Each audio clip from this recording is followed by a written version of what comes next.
அமைச்சர் ராஜகண்ணப்பனுக்கு கூடுதல் பொறுப்பு வழங்கப்பட்டிருக்கிற சூழலில் இதற்கு ஆளுநர் ஒப்புதல் அளித்திருக்கிறார். விரிவான விவரங்களை வழங்குவதற்காக நமது செய்தியாளர் ஷெர்லி இணைந்திருக்கிறார். ஷெர்லி, முதலமைச்சரின் கடிதத்திற்கு ஆளுநர் ஒப்புதல் வழங்கியிருக்கிறாரே, அதில் குறிப்பிடப்பட்டிருந்த முக்கியமான விஷயங்கள் குறித்து முழுமையான விவரங்களை பதிவு பண்ணுங்க. சொத்து குவிப்பு வழக்கு தொடர்பாக குற்றவாளி என அறிவிக்கப்பட்டு 3 ஆண்டுகள் தண்டனை மற்றும் 5 லட்சம் ரூபாய் அபராதம் பொன்முடி அவருக்கு விதிக்கப்பட்டதை அடுத்து அவர் வகித்து வந்த உயர்கல்வித்துறை அமைச்சர் பதவி அமைச்சர் ராஜகண்ணப்பனுக்கு வழங்கப்படும் என்று அறிவித்திருந்தது. தற்போது அதற்கான அதிகாரப்பூர்வமான அறிவிப்பு, அதாவது ஒப்புதல் ஆளுநர் மாளிகையிலிருந்து அளிக்கப்பட்டிருக்கிறது.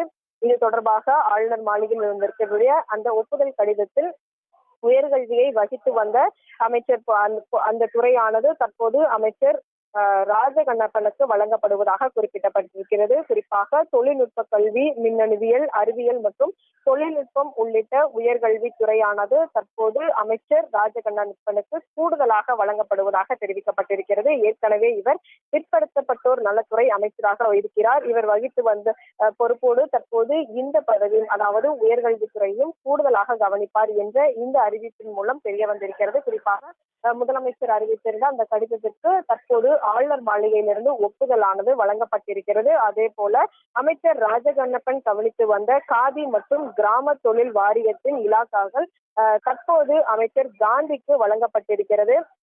கூடுதலாக ஏற்கனவே துணிநூல் துறை அமைச்சராக இருக்கக்கூடிய காந்தி தற்போது ராஜகண்ணப்பன் அவர் கவனித்து வந்த காதி மற்றும் கிராம தொழில் வாரியத்தின் இலாக்காக்களை கூடுதலாக கவனிப்பார் என்றும் அது தொடர்பாக தமிழக முதலமைச்சரிலிருந்து ஒரு கடிதம் ஒன்று ஆளுநருக்கு வழங்கப்பட்டிருந்தது. எனவே இதற்கும் ஒப்புதலானது வழங்கப்பட்டிருக்கிறது. தற்போது இந்த 2 அமைச்சர்களுக்கு கூடுதலாக இலாக்காக்கள் ஒதுக்கீடு செய்யப்பட்டிருக்கிறது. அதற்கான ஒப்புதல் ஆளுநர் மாளிகையிலிருந்து அதிகாரப்பூர்வமாக தற்போது வெளியாகி இருக்கிறது. மோகன், விவரங்களுக்கு நன்றி ஷெர்லி.